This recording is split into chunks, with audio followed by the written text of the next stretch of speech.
It's your boy, Markio. And your boy, J Ski. And we back at it again with another reaction, man. Today. We got How Good Was Larry Bird. We finna get straight into this video. We finna listen. We finna pay attention. And you finna be locked in. So make sure y'all like, comment, subscribe. Let's get it. Larry Bird is fast becoming one of the most divisive characters in basketball history, with some recognizing Bird as the greatest player of all time, while some have him dropping out of the top 10 altogether. This coming in recent years amid the rise of this current crop of NBA talent, coupled with mounting narratives of the alleged physical inferiority of other eras. Oh, well, you know, he was being guarded by plumbers and firemen. And Larry Bird presents a major dilemma, which is on the rise as of late across the board in all of the major sports. How do you weigh different eras? How can you cross-compare different players who might have existed decades apart from one another, played against varying levels of competition, and in starkly contrasting league-wide environments? How can you factor in elongated time of play and peak performance extension amid technical advancements in nutrition, supplementation, training philosophies, and implementation? Fundamentally, the answer is complex. Bro, what are you talking about, man? But one element of comparison is easy. How dominant were you in your own time? How much did you excel against the competition within your own era? And how feared were you? And Larry Bird has one of the shorter careers of any all-time great in NBA history, as he was drafted with the number 6 overall pick in the 1978 draft by the Boston Celtics at the age of 22. But Bird opted to return to Indiana State for his senior year in college and forego entry into the NBA until the following 1979 season at the age of 23. And on November 15th, 1988, just 6 games into the season, Bird would be diagnosed with debilitating bone spurs on both Achilles that would require immediate season-ending surgery. And at the age of 32, Bird would miss that entire season and postseason, leaving many to speculate that Bird's career was over. And years later, Larry himself admitted he should have retired following the Achilles surgeries. However, the next season, at the age of 33, Bird returned and played 75 of a possible 82 games while averaging 24 points, 10 rebounds, and 8 assists per game in 39 minutes a night. Load management beat damn. But the decline would set in sharply, and Bird's reluctance to miss games or sit out nights throughout his career, coupled with his intensely physical style of play, took its toll. In all, during his final 4 seasons, Bird missed 142 of a possible 328 games, and that was after missing only 27 total games over his first 9 years in the NBA. Due to the sharp fall-off amid a body that quickly failed him, Larry Bird played a total of only 897 regular season games and 164 playoff games throughout his entire NBA career. Compare that to the self-proclaimed GOAT, who many believe has surpassed Larry Legend in recent years as the greatest small forward in NBA history. That one right there made me the greatest player of all time. LeBron James. No. James has played to date in 1,703 combined regular season and playoff games, nearly 700 more total games than Larry Bird played, and LeBron is moving on to season number 21 and counting.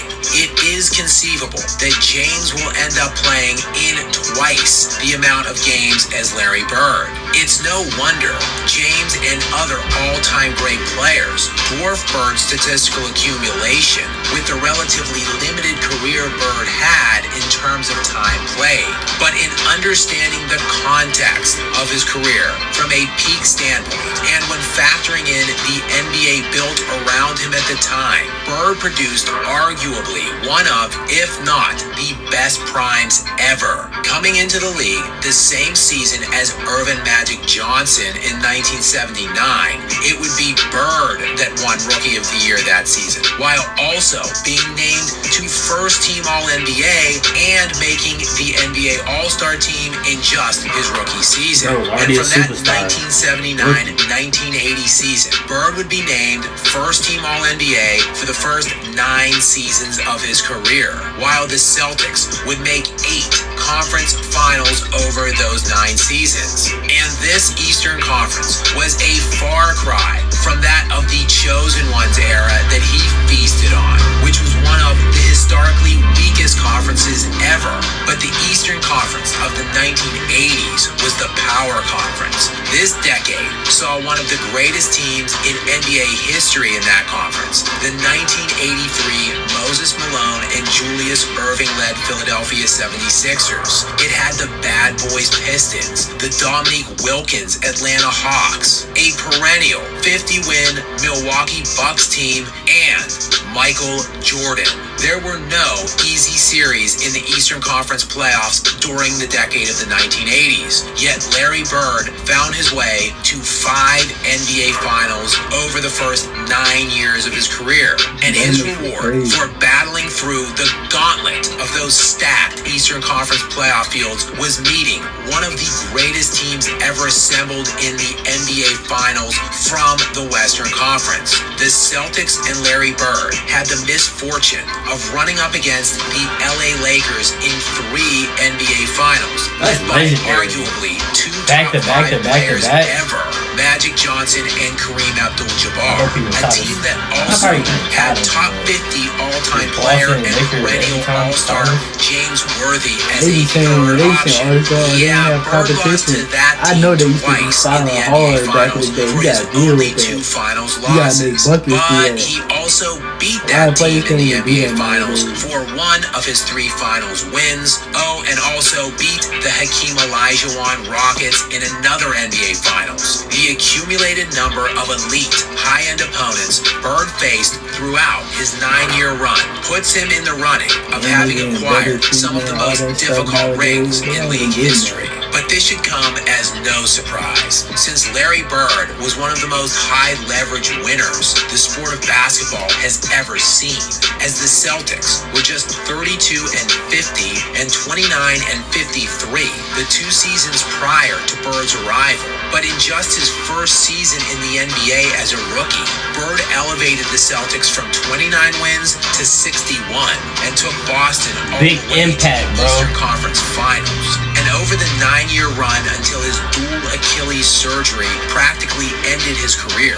the Celtics won an average of 61 games a year and never won fewer than 57. During that 9-year prime, beginning in his rookie season at the age of 23 and running until his double Achilles surgery at 32, Bird averaged 25 points, 10 rebounds, 6 assists, and 2 steals per game, while shooting 50% from the field, 38% from the three-point line, and 88% from the free throw strike. During that 9-season run, Bird finished top 5 in MVP all 9 seasons. Y'all don't mind with the an absurd noise in the 4 back. second-place finishes during that time and 3 first-place finishes. His 4 runner-ups were to Moses Malone twice, Julius Erving, and Michael Jordan. His 3 league MVPs were won consecutively over the span of 1984 to 1986. And Man, I gotta stop saying had LeBron. Magic Johnson,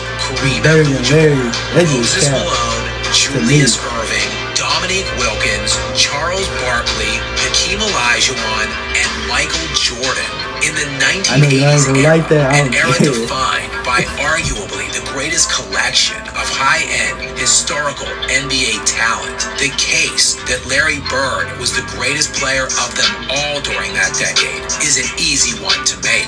So while players that have played drastically longer than him might have stacked more stats than him, what if the question was how dominant were you in your own time? How much did you excel against the competition within your own era? And how feared were you as a player? Under those parameters of evaluation, it is clear that Larry Bird still stays silent with very few. Ah, man. First and foremost, before you talk, yo, what is wrong with JJ Redick, gang?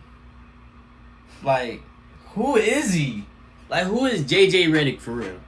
He gonna say Larry Bird ain't really like that for real. He said he been playing firefighters and plumbers. Bro, I promise you, I will put all my money on the line. All my money. If they put JJ Redick back in the day,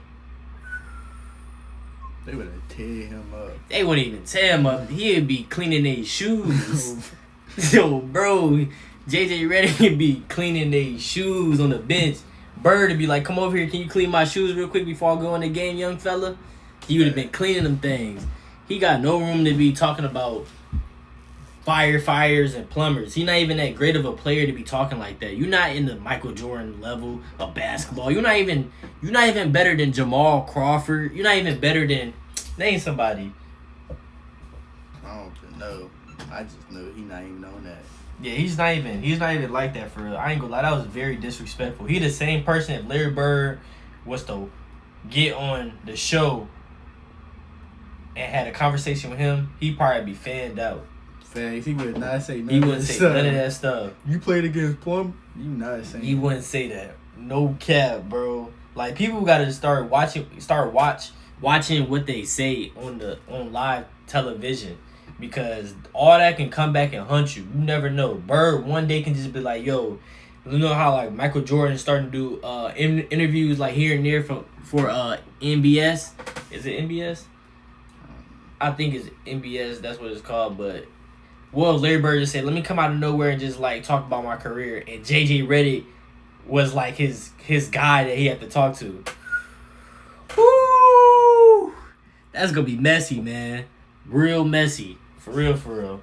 And I don't know why people don't like put Larry Bird as like the GOAT conversation. Like, the man played 13 seasons. You know what I'm saying? with a bad back. Bad back, like injured. Still playing more games than LeBron ever played in a season. Messed up wrist. He had problems with his eyes too. He had a lot of stuff. Yeah, a lot of stuff. You know, when you born back in the day, like, you just thug everything out.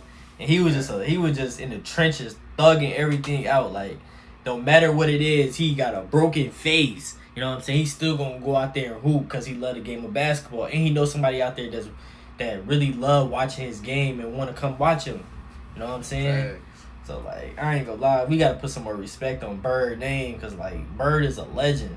Like, that man a legend. Like, a lot of us wouldn't even play on a bad back or a bad wrist. Like, we all probably sit out. Like, that's a real certified killer in GTA. Even Like, if they did play, you not gonna play good. You gonna play terrible if you even try. It's like, nah, you not that good. You gotta work harder. You Yeah. not doing what Larry do. Yeah, I don't think it'd been another Larry Bird ever. You know what I'm saying? But we gotta put some more respect on his name, because he was so good at hoops. Like, me and my brother been watching him for like the past year, and we see a lot of things that we love about his game, and like, he just so confident.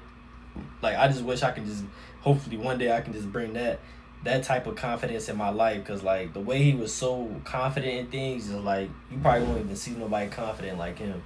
You know what I'm saying? But make sure y'all let me know in the comments how y'all really feel about that, and how y'all feel about what JJ Redick said. You know what I'm saying? And before I end this video off, I know I'll see a lot of people say something about my audio and stuff. Like, don't mind us right now. We thugging right now. We really thugging. So like, we got the phone set up, and then we recording right here. You know what I'm saying? So like, just bear with us. We gonna get things situated. But thank y'all for letting us know in the comments, y'all real ones, because a lot of people won't say nothing. They just flow by.